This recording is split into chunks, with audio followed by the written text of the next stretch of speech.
that's what we were saying before. Having a boot camp, you got to be passionate. It's all about passion. And the trainers that are aboard with you now, financially for them, do they find it easier to now run their business, their PT business they existing had, or the gym, or what? Yeah, they're just drawing different streams of leads, and what different people are coming into their client base, and then they can start all these different products and programs that we've got. So they're getting big cash injections, and just keep on adding and adding. We're turning the place into a one-stop shop. I've got commercial gyms coming on board because they haven't got time to train their trainers, and they don't even want to know what their trainers are doing half the time anyway. But those people will keep your attention. They keep your attention in your business. That's what personal trainers were for in commercial gyms, so that clients have more human contact, and so that's where I've come from.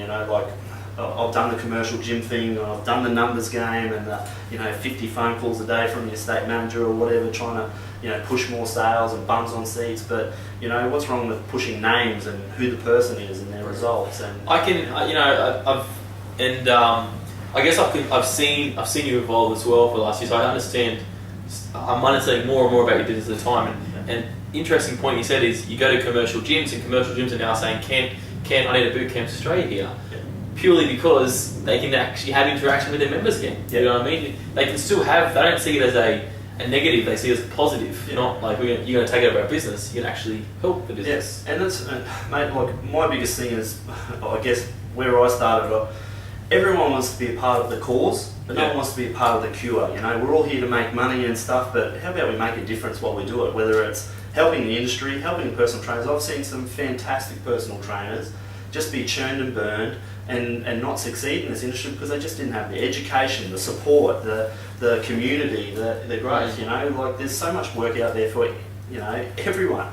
I don't really care if the gym opened up next door to me or whatever. I do what I do, they can do what they do. There's enough clients out there for everybody. But if you're going to take me on, you just better be more passionate and be ready to work some long hours, because mate, I go from 5 till 9, 7 days a week, and at least I'm out there making a difference. Making a difference, and I think that's the whole industry. The whole industry wants to make a difference, and a lot of people are making a difference. But I think that's the important thing is wouldn't it be nice for a single personal trainer to have a community of 60 different people around them and sharing their ideas and putting their knowledge in, everybody's being heard, and got their 2 cents worth as well. Yeah, and that's that whole round table thing and stuff like that.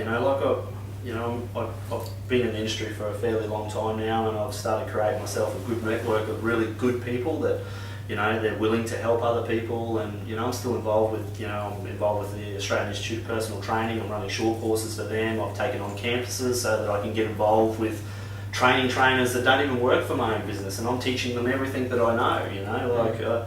I'm more than happy to give up everything that I know. I'm not saying I'm the best or I'm good, but I'm committed. And you're keeping your hands in there. Yeah. One thing I want to talk about before we go is marketing, and you recently opened the old Fernwood Fitness, was it? Yes. Headquarters. Used to be, I think. Used to be ages ago. Parramatta Road. Yeah. What area was it? Haberfield. Okay, so those who know Sydney, Parramatta Road, it's the big boot camps. You got the signs there yet, or what? Yeah, we've got a couple of big signs up, and it's about to be fully branded in the next couple of days. And you can see Ken running on the road, peak hour traffic. Come to my place.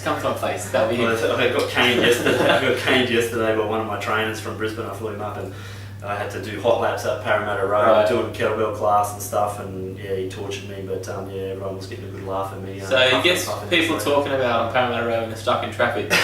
So anyway, you opened this place up, and you had a pretty successful first week, month. I know you put a lot of big campaigns out, and I think I just want to quickly speak about that, is how you're getting these locations up. That's good. You got the locations up, big deal. Yeah. But now we need the numbers and the bums on the seats. How are you getting the bums on the seats so fast? Because people are struggling to get bums on the seats in one boot camp. How are we doing it for 60 boot camps? It's a lot of commitment, brother. I do. I've got an in-house graphic designer, a young girl called Tessa, and she's just fantastic. I probably couldn't have done a lot of the stuff that I've done without her. Her artwork and stuff that, like, I give her the ideas, but she's just coming up with some really sharp stuff and sharp colours and just simple. Like, I keep marketing simple, but I'm consistent. Like, consistency is the key with any type of marketing. Doesn't matter what you do.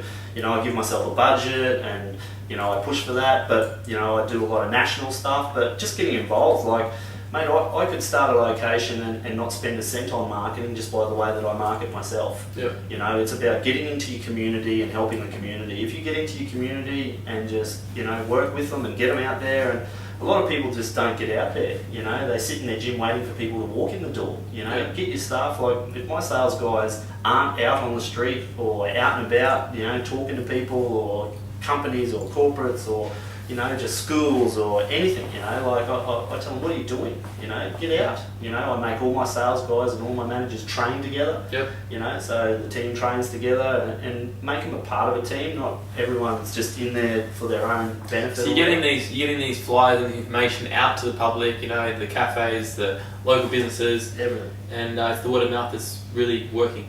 Yeah, it still does, mate. You know, like I guess, but just even the way that we teach our guys, it's about the education. You know, like look at the health standard of Australia at the moment. It's on the rise. You know, from the age of 5 now, we're looking at type 2 diabetes and heart attacks and heart disease and all this stuff. And it's just about getting out there and just letting people know that, you know, hey, get off the couch, get in the game, look after yourself. Whether it's walking for an hour a day or just getting off the couch, mate. You know? And you're doing that. You're getting into the community. Yeah. You've relaunched a website. Yes. Is that helping? Yeah, yep. Our website's fantastic. So it's very simple, clear cut, but you know, we're putting up online shops soon. We've got some pretty fantastic stuff coming up very soon. So. And I know you've done a big push in these big deal sites. Yeah. Do you reckon they work or not work? Yeah, it's like a 50-50 thing. You sort of damned if you do, damned if you don't, and you know, it drives numbers in, but it's about the quality that you can deliver and being able to manage those big numbers and stuff coming through your door. And you know, we can manage it because our systems that are in place, we know how to keep people. We've got the retention, how to do it, and you know, the same as, you know, I've got the same systems as what a commercial gym would have. It's just that we put a lot more customer service and customer care into it because it's run by personal trainers. It's not run by, you know, it's not run by a group instructor or, you know, whatever, you know. And these guys are trained rigorously, and repetition is the mother of all skills. So, you know, our in-house education, I train my guys twice a week together, sales and business, and then trainer training, and then on the next day it's staff meeting and trainer training again. So they even train, and we do all the different factors of our business so that they understand what our clients are going through and they're fit and physically, you know, being able to sell, you know, practice what we preach. And I guess also the last thing too is then, you know, you go into a new affiliate start, new location bootcamp coaching starts, and they have a gym. Well, you're actually getting all the clients from the gym. That's probably a big. I think it's like a double whammy. You know, like I guess a lot of gyms and stuff put boot camps on just to be like an off cut because it's, you know, what everyone else is doing or whatever. I still treat it the same respect as what I treat my gym or my studios or whatever. I treat it with the same respect, and it can grow. You know, it's a numbers game. It's always has been. You know, I'm talking about, you know, you can do your 60 PT sessions a week if you want and earn $2.5 grand. I'd rather do 12 hours and have 200 people, you know, and earn the same amount of money in 12 hours than what an average guy does. Touch more people, eh? Touch more people, and not just that, just create a better stable income for yourself, and then obviously your PT business on top of that, if you're doing everything right and just putting your energy into the right areas. Like, PTs are very time poor, you know, so... Very much. I think you got something there, definitely. You got 60 of them there, and you know, we could talk all day, but that's more editing for getting raw. We're supposed to be getting raw, so we don't want much editing, you know. So I think that'll do for today. Maybe we're going to part-time 2 later on. Yeah. But it's been a pleasure. I guess you're always another thing we're going to mention too. Kent's also a guy that you want to talk to him, he'll get back to you. You can find him on Facebook, Bootcamps Australia. You've got heaps of Facebook pages. You're on your website's bootcampsaustralia.com, not .com.au, just .com. Globally, not locally. Globally, he's thinking big plans. I haven't even asked him what happens after 100 yet. That's part 2 episode. We'll get to 100 and have another interview. And then obviously you'll meet your personal trainer, and again, just by going to all those locations, go to his Facebook, go to the website, go to meet your personal trainer, and the one thing you can see is what Ken talked about, is passion. He's got videos everywhere. He's updating his stuff, he's always in the community, he's doing courses, he's doing this, he's doing heaps of different things. And at the end of the day, you can't miss it. You can't miss the logo, it's always there. You know what I mean? So thanks heaps, Ken. Thanks, mate. And look forward to catching maybe part 2 up in a couple months. Hopefully. Cheers.